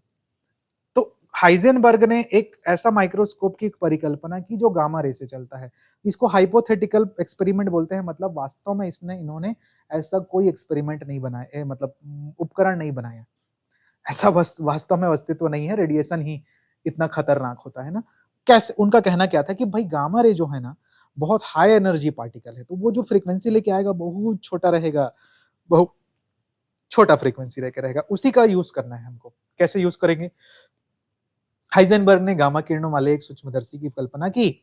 सूक्ष्मदर्शी की जो कार्यप्रणाली का जो मेन बेसिक फंडा है, जिसको आपने जस्ट प्रीवियस सेमेस्टर में पढ़ा है, किसमें, वेव एंड ऑप्टिक्स वाले पेपर में, कि कोई भी सूक्ष्मदर्शी की जो विभेदन क्षमता है, जो रिजॉल्विंग पावर है। रिजॉल्विंग पावर किसको कहते हैं स्टूडेंट्स? की यदि बारीक बारीक लाइनें ऐसी गुथी हुई हैं और किसी यंत्र से आप इनमें से किन्हीं भी दो रेखाओं को स्पष्ट अलग अलग करके अगर देख सकते हो आप, उसको उस यंत्र की रिजॉल्विंग पावर या फिर विभेदन क्षमता कहते हैं। कि कोई बारीक बारीक स्पेक्ट्रम या लाइनें एक दूसरे के ऊपर गुथी हुई हैं, उसको अलग अलग करके देखने की क्षमता ही हमारी रिजॉल्विंग पावर कहलाती है, जिसका फॉर्मूला ये होता है। ये ध्यान रख के आपको चलना है ना, कि किसी भी प्रकार के सूक्ष्मदर्शी की जो रिजॉल्विंग पावर का सूत्र है, वो लैम्डा अपॉन 2 साइन थीटा होता है। यहाँ पे लैम्डा जो है, जिस भी प्रकाश के तरंग को आप यूज कर रहे हो उसका तरंगदैर्ध्य है। जैसे उदाहरण के लिए भाई येलो लाइट देख रहे हो आप, ब्लू लाइट, ग्रीन लाइट, सबकी तरंगदैर्ध्य अलग अलग होती है। और थीटा क्या है? उस सूक्ष्मदर्शी के मुख पे या मुहाने पे या उसके अपार्चर पे जो लाइट वेव प्रवेश करेगी, उसका एंगल है, कि किसी पर्टिकुलर एंगल पे वो उस सूक्ष्मदर्शी के भीतर प्रवेश करेगा। तो उसका एंगल ये साइन के फॉर्म में लंब और कर्ण के आधार पे बनाया जाता है। तो समझेंगे? चित्र में देखिए कि ये एक टेलीस्कोप डिफाइन किया गया है। टेलीस्कोप कौन सा है? ये वाला हिस्सा ना, ऐसे। आई एम सॉरी, टेलीस्कोप नहीं, माइक्रोस्कोप जी, सूक्ष्मदर्शी। ये सूक्ष्मदर्शी का वो मुहाना है, ऐसे। और गामा रे माइक्रोस्कोप हम लोग पढ़ रहे हैं, मतलब गामा रे के को एनालिसिस करने वाले हैं। अब मान लेते हैं कि यहां पर से इस दिशा से हाई एनर्जी फोटोन, जिसको गामा रे बोलते हैं, वो इस तरह से ट्रेवल करते हुए इस पार्टिकल से, यहाँ पे कोई पार्टिकल इलेक्ट्रॉन था, उससे टकराता है, जिसका इमेज वगैरह हमको कैलकुलेट करना है। यहाँ पे कोई पार्टिकल था, तो यहाँ पर ये वाला लाइन, बीच वाला लाइन, डॉट लाइन जो आपको दिख रहा है, सॉरी ये वाला लाइन, ये डॉट लाइन जो आपको दिख रहा है, ये भाई लंब है, परपेंडिकुलर डायरेक्शन है। और इलेक्ट्रॉन या जो गामा रे फोटोन यहाँ से टकराने के बाद इस सूक्ष्मदर्शी के अंदर प्रवेश करेगा, तभी तो आप उसको देख पाओगे, तभी आप उसको देख पाओगे। या वो जाके यहाँ पे ऑब्जर्वर वाले लेंस पे जब टकराएगा, तभी आप इस इलेक्ट्रॉन का इमेज देख पाओगे। भाई एक तो इलेक्ट्रॉन को मैंने यहाँ पे रख दिया है और उसको गामा रे फोटोन से टकरवा रहा हूं मैं, और देखना चाहता हूँ कि वो मुझे दिखेगा कि नहीं। इस रेडिएशन का, फोटोन के, हाई एनर्जी फोटोन के तरंग का उपयोग करना चाह रहा हूँ। तो भाई इसका प्रवेश द्वार ये है, इस टेलीस्कोप का प्रवेश द्वार ये है। तो इसमें अंदर जाने का जो एंगल है, इस तरफ से ये अगर लंब है और इसे अगर मैं ऐसे तिरछा लाइन को कर्ण बोलूं, तो ये भाई आधार होगा। तो साइन का पैमाना ही लेना पड़ेगा ना, क्योंकि साइन थीटा बराबर ही लंब बटे कर्ण होता है, परपेंडिकुलर लाइन बटे जो हाइपोटेन्यूस या बड़ा वाला भुजा होता है वो होता है। तो ये एंगल इस तरफ भी और इस तरफ भी, दिस मच ऑफ एंगल से वो इस सूक्ष्मदर्शी में प्रवेश कर सकता है। तो कैलकुलेट करेंगे जी बेसिक चीजों को। अब ये क्वेश्चन माइक्रोस्कोप वाला, गामा माइक्रोस्कोप वाला पेपर में आता है ना, कि किस प्रकार क्या प्रयोग थे, उसको चित्र सहित विस्तार से समझाइए।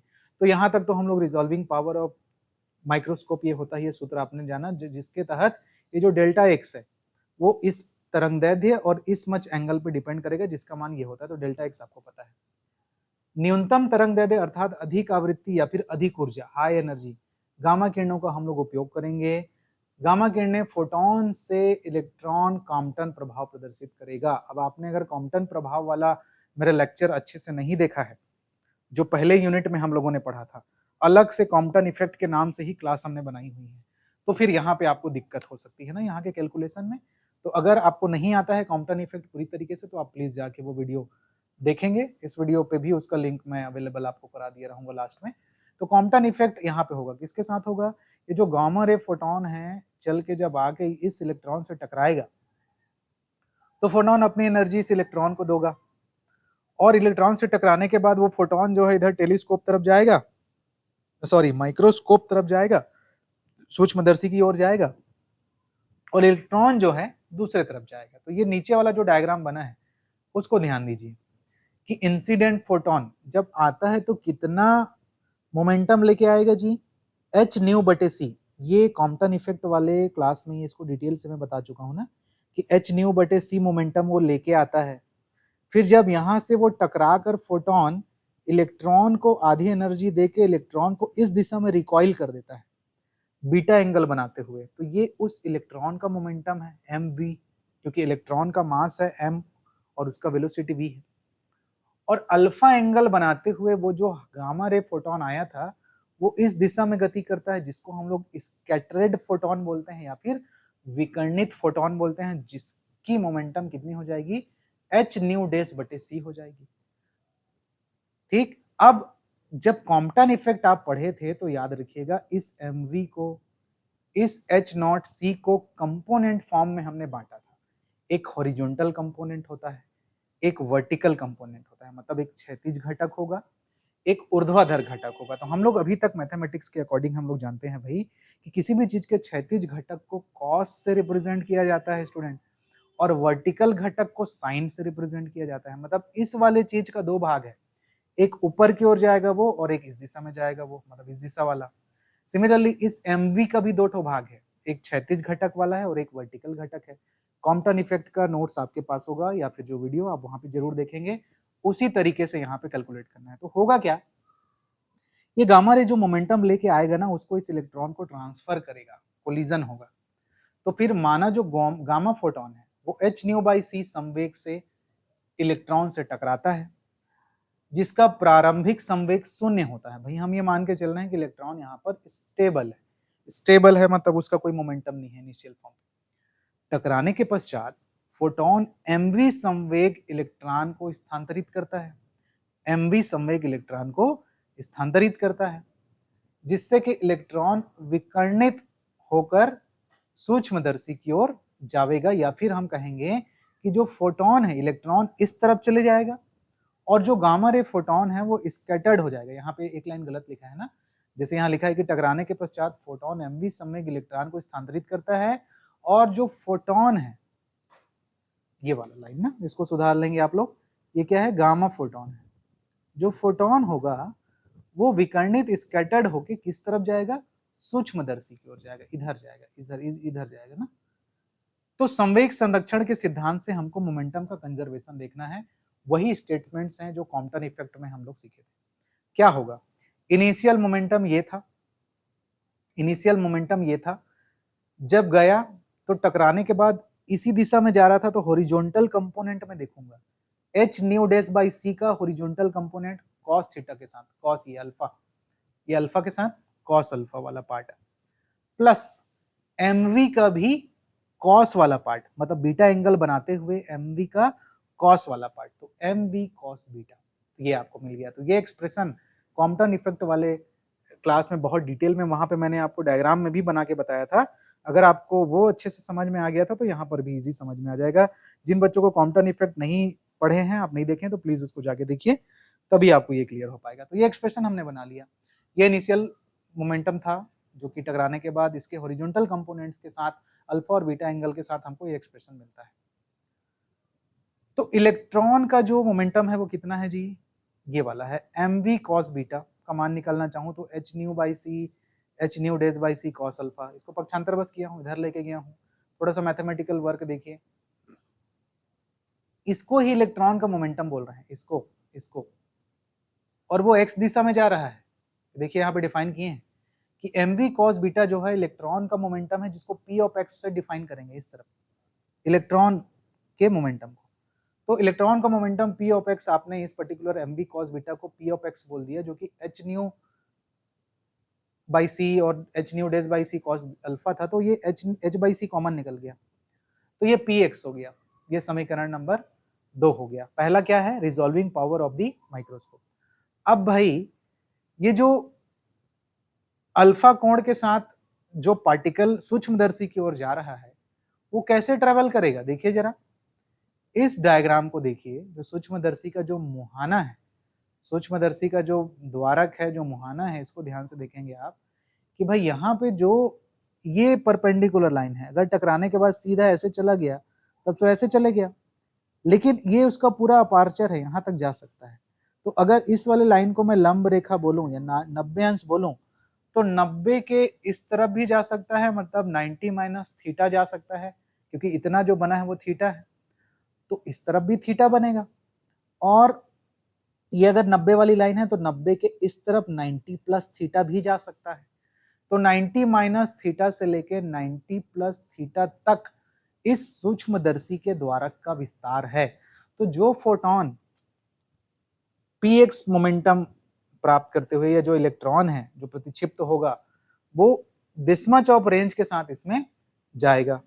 तो भाई क्या बोल रहे हैं कि सूक्ष्मदर्शी के साथ अल्फा कोण की जो सीमा है वो 90 माइनस थीटा से 90 प्लस थीटा तक की होगी। इस प्रकार संवेग का x कंपोनेंट px का मान जो है cos के अल्फा 90 माइनस थीटा से लेते हुए cos के अल्फा 90 प्लस थीटा तक जाएगा। ये देखिए, तो p ऑफ x का मान, मोमेंटम का मान this much of amount of momentum से less than equal to greater than equal to होते हुए दिस मच ऑफ मोमेंटम के लेस देन इक्वल टू तक के रेंज में फैला रहेगा। यदि यहाँ पे देखेंगे, यहाँ पे जो भी पार्टिकल इसके भीतर जा रहा है, इलेक्ट्रॉन जो है ये फोटोन के फॉर्म पे उसको अंडरस्टैंड करें तो उसका जो विस्तार है वो ऐसा रहेगा। तो मोमेंटम इसके बीच में उसका एक रेंज डिफाइंड है, तो उसको यहाँ पे आपने इस तरह से मैथमेटिकली डिफाइन किया कि इस पर्टिकुलर इक्वेशन नंबर 2 को 90 माइनस थीटा और 90 प्लस थीटा के लिए आपने लिखा, तो ऐसा मिला। cos 90 minus theta sine theta होता है स्टूडेंट, और cos 90 प्लस थीटा जो होता है माइनस साइन थीटा होता है, तो वो माइनस की वजह से ये प्लस हो गया, ये वैसे ही है, तो ऐसा आपने लिख लिया। तो इस प्रकार संवेग में जो अनिश्चितता होगी, संवेग में मैं निकालना चाह रहा हूं अनिश्चितता, ये px है, तो ये इनिशियल संवेग है, एक तरफ का संवेग है, ये वाला जो लिखे हो यहां से यहां तक, और ये दूसरे तरफ का संवेग है। जब भी हम लोग परिवर्तन निकालते हैं कि किसी दो चीजों के बीच का जो कितना डिफरेंस है वो निकालते हैं, तो हम लोग क्या कर लेते हैं जी, इसमें से इसको फाइनल में से इनिशियल को माइनस कर दोगे, मतलब संवेग में अनिश्चितता, uncertainty in momentum, which means delta px is this much minus this much, ये वाला। तो इसमें से इतने को आप माइनस कर दिए, ये माइनस है ना ये वाला, तो फाइनली ब्रैकेट आप हटाओगे तो ऐसा होगा भाई, तो ये वाले टर्म तो कैंसल आउट हो जाएंगे, ये वाले दो टर्म आपके, है ना, फिर बचेगा ये वाला टर्म, तो दो बार लिख लोगे स्टूडेंट, 2h न्यू डेस बटे c sin थीटा। तो फाइनली मोमेंटम में x एक्सिस के दिशा में मोमेंटम में delta px is equal to 2h, और न्यू डेज बटे c को तरंग दैर्ध्य के सूत्र से फॉर्मूले से ऐसे लिखेंगे आप कि lambda is equal to c by nu होता है ना, वो फॉर्मूला फर्स्ट यूनिट से पढ़ते आ रहे हैं हम लोग कि v is equal to n lambda, जहां यहाँ पे v हमारा c है, n के जगह पे न्यू डेस है और ये लैम्डा है, तो सिंपल सी बात है भाई, lambda is equal to c बटे न्यू डेस लिखोगे, तो उसको यहाँ पे बदल लिया है कि न्यू डेस बटे c को 1 अपॉन लैम्डा बोल लोगे, तो ऐसा आ गया। तो ये समीकरण नंबर 3। तो ये आपने निकाल लिया डेल्टा px, और डेल्टा x जो था वो रिजॉल्विंग पावर ऑफ माइक्रोस्कोप के फॉर्मूले से ये था।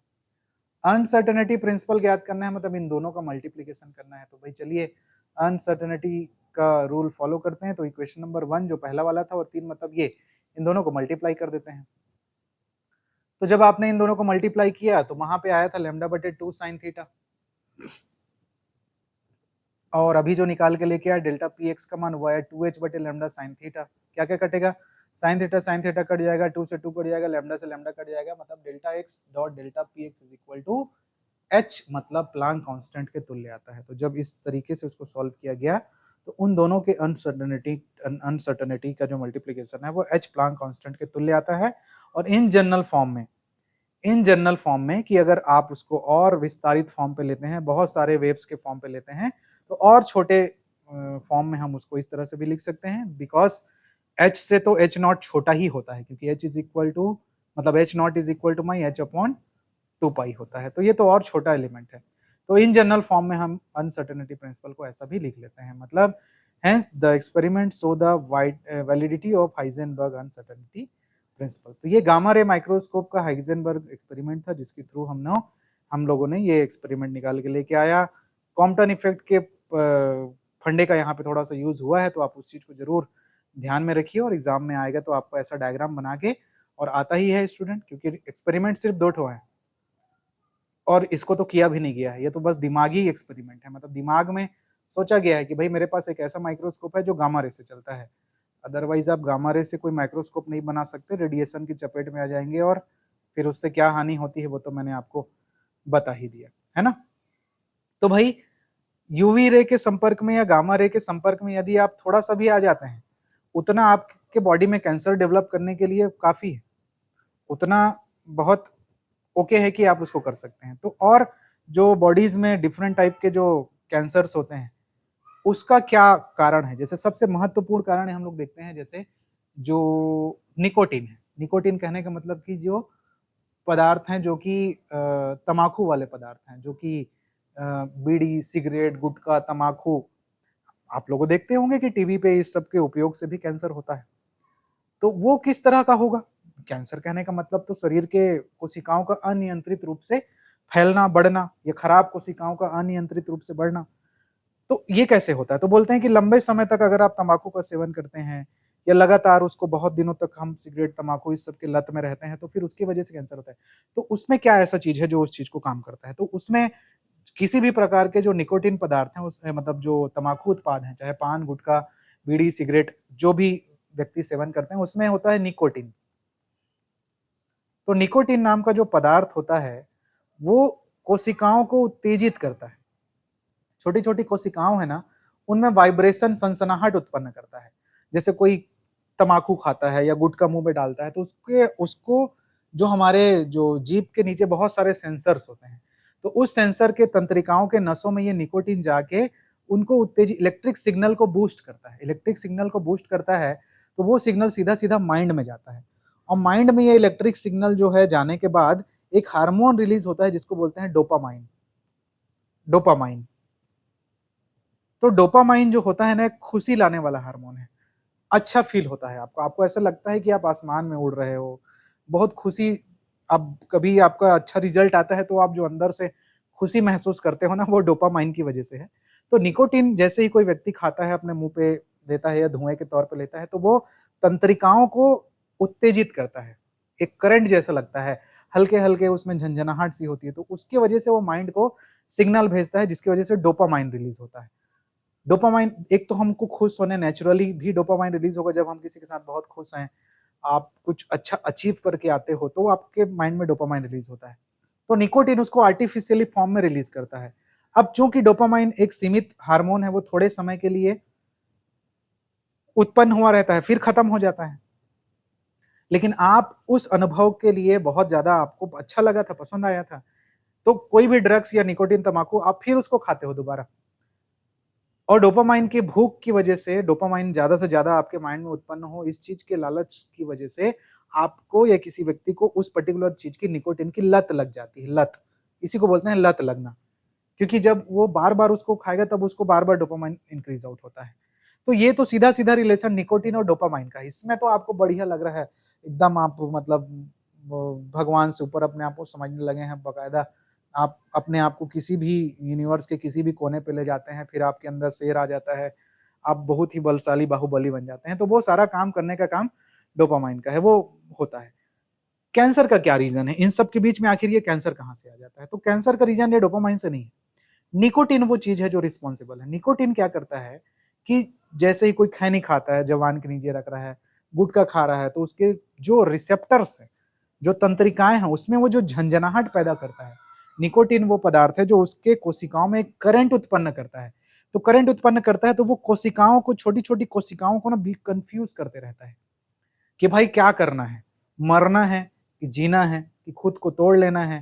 भाई कास्ट जो गुटखा खाने से मुंह भी छिल जाएगा, फिर एक लेयर छिलेगी, फिर अंदर की और कोशिकाएं छिलेंगी। तो धीरे धीरे रोज रोज के हल्के हल्के झटके, रोज रोज के हल्के हल्के झटके, धुआं या कार्बन मोनोऑक्साइड की कमी की वजह से टिश्यूज जो हैं एक समय तक उसको सहती हैं, और एक समय तक सहने के बाद वो टिश्यू ही पागल हो जाती है। जो छोटे छोटे आपके टिश्यू हैं ना, जो कोशिकाएं हैं, वो पागल हो जाती हैं, उनको समझ नहीं आता कि उनको अब क्या करना है। इस वजह से वो या तो खराब मात्रा में अपने आप को रेप्लिकेट करने लगती हैं, या तो अनियंत्रित रूप से शरीर के किसी भी भाग, और अधिकतर मुंह में, गले में, फेफड़े में अधिकतर मात्रा में अपनी संख्या को बढ़ाने लगती हैं, या फिर बहुत माइक्रो लेवल पे डीएनए की कोडिंग, मतलब इससे अनुमानसिक नहीं है। अगर व्यक्ति किसी को तम्बाकू खाने की वजह से कैंसर हुआ है तो उसके आने वाली पीढ़ी को भी कैंसर होगा, ये जरूरी नहीं है ना।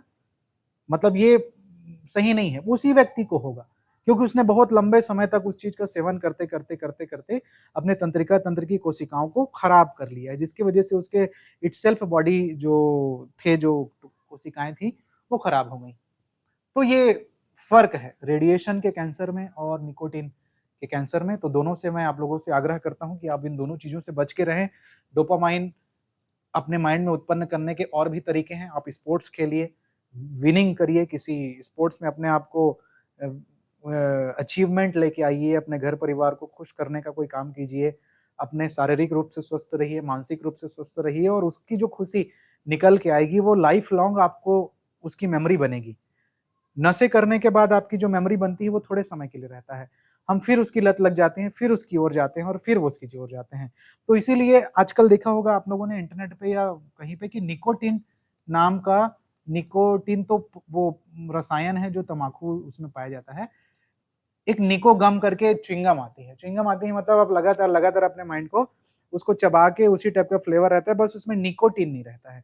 तो माइंड को ये मैसेज देते हैं कि हाँ यार मैं वो खा रहा हूँ, क्योंकि लंबे समय से जो लोग इसका सेवन करते हैं वो तो उसके आदी हो जा रहते हैं। तो उसी के बचने के लिए वो सारी चीजें बनाई गई हैं। और हायर लेवल ड्रग्स के क्षेत्र में ई सिगरेट भी आ गया है जो कि भारत में बैन है, लिक्विड निकोटीन उसमें होता है। तो आप सारे स्टूडेंट्स हैं, आप अपने घर परिवार के लिए बहुत ज़्यादा इंपॉर्टेंट है, तो प्लीज़ आप इन सब चीज़ों से दूर रहिए। हम अपने इस पर्टिकुलर टॉपिक के साथ पढ़ते पढ़ते कुछ बेसिक नॉलेज इसके बारे में भी मैं डिस्कस आप लोगों के साथ किया हूँ। मे बी आप किसी को बोर लगा होगा, किसी को लगा होगा कि ठीक है, तो फिर अनदर पॉइंट है। एक और एक्सपेरिमेंट है, उसको बहुत जल्दी यहाँ पे कंप्लीट करते हैं, पेपर के लिए इंपॉर्टेंट है क्योंकि, और फिर मैं इस पर्टिकुलर क्लास को कंक्लूड करूंगा आप लोगों के लिए। तो भाई एक और एक्सपेरिमेंट है जिसको हम लोग बोलते हैं diffraction of a beam of electron by slit, electron का विवर्तन स्लिट द्वारा। इसको एग्जैक्टली किया गया है, ये यंग के डुअल स्लिट एक्सपेरिमेंट जैसा ही है, यंग के द्विस्लिट प्रयोग जैसा ही है, लेकिन यहाँ पे सिंगल स्लिट है। इस प्रयोग को किया गया है और अधिकतर परीक्षा में भी ये पूछा जाता है कि हाइजेनबर्ग की अनिश्चितता सिद्धांत से संबंधित इलेक्ट्रॉनों के विवर्तन वाले सिंगल स्लिट प्रयोग का वर्णन करिए। तो सिंपल से समझ लीजिए स्टूडेंट, जैसे ये स्लिट है, ये ए से बी तक एक छोटा सा स्लिट है। इस तरफ हम लोग वहां पे क्या यूज कर रहे थे, हाई एनर्जी गामा फोटोन का यूज कर रहे थे। यहाँ पे क्या यूज कर रहे हैं हम लोग, इलेक्ट्रॉन बीम का यूज कर रहे हैं कि इलेक्ट्रॉन पार्टिकल को इस तरह भेजते हैं। तो इलेक्ट्रॉन जो कि अब क्वांटम मैकेनिक्स के अकॉर्डिंग अपने आप में तरंग का भी व्यवहार रखता है, तो तरंगों के व्यवहार रखता है, ब्रोगली तरंग होती है, इसलिए वो इस कोने से टकरा के ऐसा डिफ्लेक्ट हो जाएगा, डिफ्रैक्शन होगी, और इस कोने से चलने वाला तरंग ऐसे डिफ्रैक्ट हो जाएगा। तो यदि स्लिट नहीं होता तो वो सीधे सीधे यहाँ पे प्रतिबिंब बनाता, लेकिन चूंकि वो डिफ्रैक्ट हो गया है तो इस तरह से डिफ्रैक्ट होकर पर्दे पे एक मैक्सिमा और मिनिमा का एक पैटर्न हमको बना के देता है। पिछले सेमेस्टर के ऑप्टिक्स वाले पेपर में आप लोगों ने इस चीज को पढ़ा है। सिंगल स्लिट डिफ्रैक्शन को हम लोग फ्राउनहोफर डिफ्रैक्शन बोलते हैं। आप लोगों ने इसको अच्छे से जाना होगा, उसका थोड़ा सा यूज हम लोग यहाँ पे करेंगे। तो देखिए ये चित्र हो गया, ये मोमेंटम है, ये एंगल वो थीटा है जिस एंगल से वो बेंड होकर चला है, ये स्लिट है। चित्रानुसार माना इलेक्ट्रॉन पुंज एक्स अक्ष की दिशा में गतिमान स्लिट AB से टकराता है। इलेक्ट्रॉन पुंज के सिंगल स्लिट के विवर्तन द्वारा फ्रॉनहोफर विवर्तन होता है, जो प्रतिरूप पर्दे पर आपको प्राप्त होता है। ये जो एक मैक्सिमा आपको मिला हुआ है, चूंकि इलेक्ट्रॉन पुंज तरंग का व्यवहार प्रदर्शित करता है, भाई ब्रोगली तरंग तो उसके साथ जुड़ी हुई है ना, जिससे कि इलेक्ट्रॉन AB स्लिट से जरूर गुजरता है, इससे वो गुजरेगा ही, लेकिन यह निश्चित नहीं है कि इलेक्ट्रॉन स्लिट के किस स्थान से गुजरता है। मतलब उसके गुजरने की स्थिति में जो अनिश्चितता है, भाई इस पॉइंट से भी गुजर सकता है, थोड़ा यहाँ से भी गुजर सकता है, थोड़ा यहाँ से भी गुजर सकता है, यहाँ से भी गुजर सकता है, क्योंकि इलेक्ट्रॉन तो एक पार्टिकल है और उसको पूरा पूरा इस डेल्टा वाई अगर मैं स्लिट की चौड़ाई बोलता हूँ, तो इलेक्ट्रॉन की गुजरने की स्थिति में जो अनिश्चितता है वो डेल्टा वाई है, उसी चीज को हमने कहा।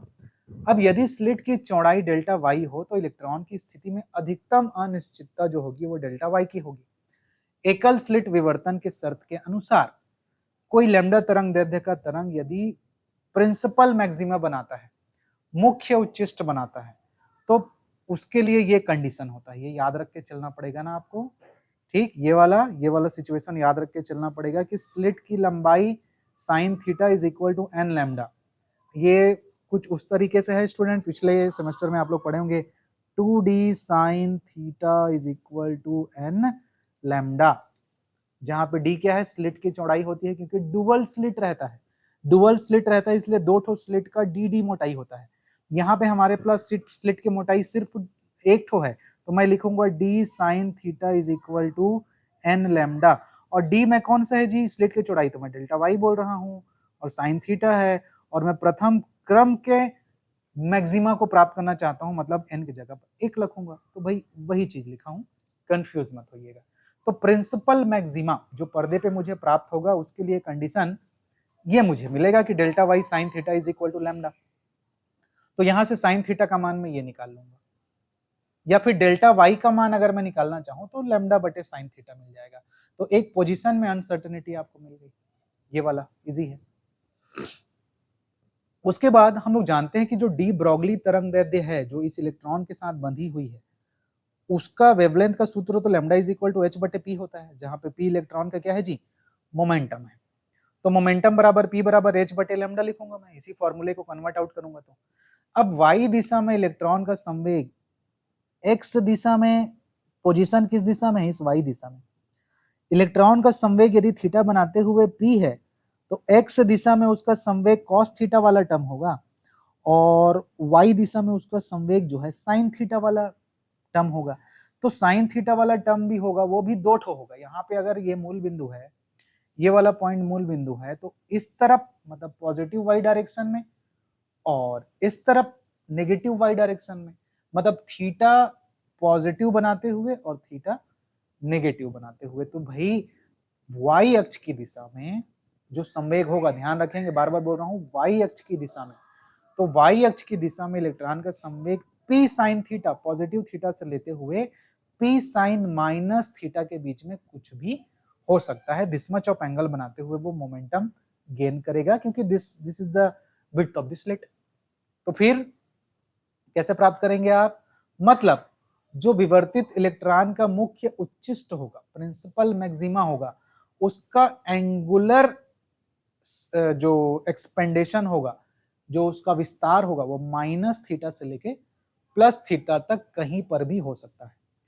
अब वाई दिशा में स्लिट के समांतर संवेग में अनिश्चितता कैसे निकालेंगे जी, स्लिट के समांतर मोमेंटम में अनिश्चितता ना, स्लिट के समांतर मतलब इस दिशा में वाई डायरेक्शन में मोमेंटम में क्या अनिश्चितता होगा, तो आपने दिखाया कि भाई माइनस थीटा से प्लस थीटा की ओर, तो डेल्टा पी निकालोगे, delta P is equal to या पी वाई, वाई दिशा में पी साइन थीटा, बीच में minus p sine minus of theta, क्योंकि फाइनल माइनस इनिशियल करोगे, माइनस थीटा माइनस से लेके प्लस थीटा तक चल रहा है, तो ये वाला फाइनल है, ये इनिशियल है, तो बीच में माइनस करोगे, तो भाई साइन ऑफ माइनस थीटा तो माइनस साइन थीटा ही होता है स्टूडेंट, तो ये प्लस हो गया, ये 2p साइन थीटा हो गया। तो भाई यहां से p का मान मैं फिर से रख दूंगा h बटे लैम्डा होता है, क्योंकि ब्रोगली वेव का जो परिभाषा होता है वो यही होता है। देखिए ब्रोगली वेव p बराबर h बटे लैम्डा होता है, तो फाइनली जब अब हमको डेल्टा वाई मिल गया और डेल्टा पी वाई भी मिल गया, तो वाई अक्ष की दिशा में यदि मैं अनसर्टेनिटी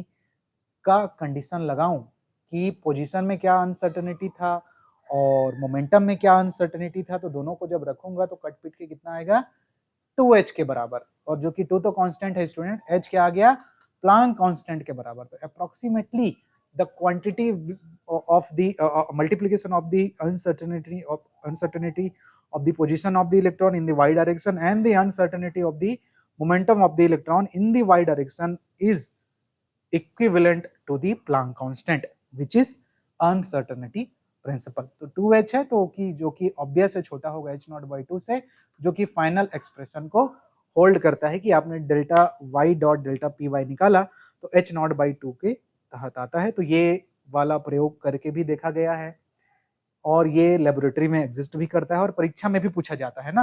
तो ये 2 एक्सपेरिमेंट ही हैं अनिश्चितता के सिद्धांत को समझने के लिए। तो इन दोनों एक्सपेरिमेंट्स को परीक्षा की दृष्टि से आप बहुत अच्छे से प्रिपेयर करिए। आता ही आता है पेपर में, लेंदी भी बोल सकता हूँ मैं, बोरिंग भी बोल सकता हूँ, लेकिन करना पड़ेगा। अब उतने अच्छी चीजें यहाँ पे मे भी आपको ना मिले। गामा रे माइक्रोस्कोप का क्वेश्चन अगर आप पढ़ेंगे तो आपको कॉम्पटन इफेक्ट का यूज करना पड़ेगा, और अगर आप single slit electron deflection method के बारे में पढ़ेंगे तो आपको ऐसा कुछ ज्यादा समझना नहीं। हाँ, थोड़ा सा बेसिक फंडामेंटल आपके थर्ड सेमेस्टर का फोर्थ सेमेस्टर का में भी आपको पता होना चाहिए, जिसको वेव एंड ऑप्टिक्स के पेपर में आप लोगों ने ये वाला डिफ्रैक्शन का कंडीशन जो प्रिंसिपल मैक्सिमम होता है उसके बारे में पढ़ा होगा। तो ऐसे ही डायग्राम भी बनाना है, इतना ही एक्सप्लेनेशन भी करना है, और इतना डिराइव करके आप लास्ट तक ये चीज जब प्रूफ आउट करोगे तो ये फिर अनसर्टेनिटी प्रिंसिपल का कंप्लीट डेरिवेशन होता है। तो स्टूडेंट ये सेकेंड क्लास हुआ सेकेंड यूनिट का, और हमने सारे सिलेबस के सारे टर्म्स कंप्लीट कर लिए। मतलब यूनिट नंबर 2 हमारा यहाँ पे खत्म होता है। यूनिट नंबर 2 में हम लोग पिछले क्लास और आज के क्लास में क्या क्या चीज देखे उसको मैं क्विकली रिकैप करता हूँ, फिर जल्दी से इस क्लास को अपन कंक्लूड करेंगे कि भाई पिछले क्लास में आप लोगों ने हाइजेनबर्ग अनसर्टेनिटी प्रिंसिपल के डेफिनेशन, एस्पेक्ट, उसके बिहेवियर के बारे में जाना, उसकी प्रॉपर्टीज के बारे में जाना, उसके बाद एग्जाम्पल्स हम लोगों ने देखे, और mathematical derivation for the one dimensional wave packet के लिए या फिर ब्रॉगली वेव के लिए अनसर्टेनिटी प्रिंसिपल को कैसे डिराइव करके लेके आया जाता है उसके बारे में जाना। वेव फंक्शन के एक्सपेक्टेशन वैल्यूज, ऑपरेटर्स, इन सब के बारे में अपन आगे सीखेंगे। जब प्रोबेबिलिटी फंक्शन या और क्या बोलते हैं एक्सपेक्टेशन के नोटेशंस आप पढ़ लेंगे तो अनसर्टेनिटी प्रिंसिपल का एक और रूप होता है, उस मेथड से भी उसको पढ़ा जाएगा। बट एग्जाम के ओरिएंटेड वे में आपको वो जो कल या जो पिछले क्लास में आप लोगों ने जो वेव पैकेट वाला मेथड पढ़ा है उसको जरूर बनाइए, 10 नंबर में इंपॉर्टेंट है। उसके बाद आपके सिलेबस में लिखा था कि एप्लीकेशन क्या है और एक्सपेरिमेंटल जो रिजल्ट्स, जो एक्सपेरिमेंट्स कौन कौन से हैं जो कि अनसर्टेनिटी प्रिंसिपल को होल्ड करते हैं या उसके जस्टिफिकेशन को देते हैं। तो वो 2 एक्सपेरिमेंट्स हम लोगों ने पढ़े, एक होता है गामा रे माइक्रोस्कोप, एक होता है single slit electron diffraction method, और हम लोगों ने एप्लीकेशन में क्यों इलेक्ट्रॉन नाभिक के भीतर नहीं रह सकता, इलेक्ट्रॉन की बाइंडिंग एनर्जी विभिन्न कक्षों पे क्या क्या हो सकती है, एक बंद बॉक्स का एनर्जी लेवल क्या होगा, बंद बॉक्स के अंदर अगर कोई पार्टिकल है उसका एनर्जी लेवल क्या होगा, सिंपल हार्मोनिक ऑसिलेटर अगर है तो उसके 0 पॉइंट एनर्जी का मान क्या होगा। इन सभी महत्वपूर्ण टॉपिकों को लेकर हमने अपना ये यूनिट कंप्लीट किया है। तो इस यूनिट में सारा टॉपिक मैंने कंप्लीट कर लिया है, यहीं तक आपको यहाँ तक इसमें कंप्लीट करके रखना है। बहुत जल्द अब मैं आप लोगों के थर्ड यूनिट में मूव करने वाला हूँ। थर्ड यूनिट जैसे ही एक सफिशिएंट अमाउंट में कंप्लीट हो जाएगा तब फिर हम लोग डीएससी पढ़ने के लिए कैपेबल होंगे, क्योंकि आज के क्लास में भी आप लोगों ने रेडिएशन के बारे में, नाभिक के बारे में और कुछ चीज़ों के बारे में आपको कुछ जानकारी यहाँ पे मिली है। बिना इसके आप न्यूक्लियर फिजिक्स नहीं पढ़ सकते हैं। मैं बहुत सारे बच्चों को पहले ही बता चुका हूँ कि डीएससी स्टार्ट करने के लिए हमको एक सफिशिएंट अमाउंट ऑफ नॉलेज पहले अपने माइंड में बनाना पड़ेगा, फिर न्यूक्लियर फिजिक्स अपन स्टार्ट करेंगे। तो भाई यूनिट नंबर 3 बहुत जल्द मैं स्टार्ट करने वाला हूँ, जिसका टाइटल है श्रोडिंजर वेव इक्वेशन। श्रोडिंजर ने जो वेव इक्वेशन ब्रॉगली वेव के लिए दिया था और उसको ठीक ठाक कवर कर लेने के बाद साथ ही साथ फिर हम लोग डीएससी न्यूक्लियर फिजिक्स भी चालू करेंगे। तो ठीक है, यहाँ तक आप लोग करके रखिए। किसी भी प्रकार का डाउट होता है तो शेयर करिए, सीरियसली वीडियोस को देखिए और पढ़ाई करिए, अच्छे से प्रिपेयर करिए। ओके, मिलते हैं बहुत जल्द। Thank you.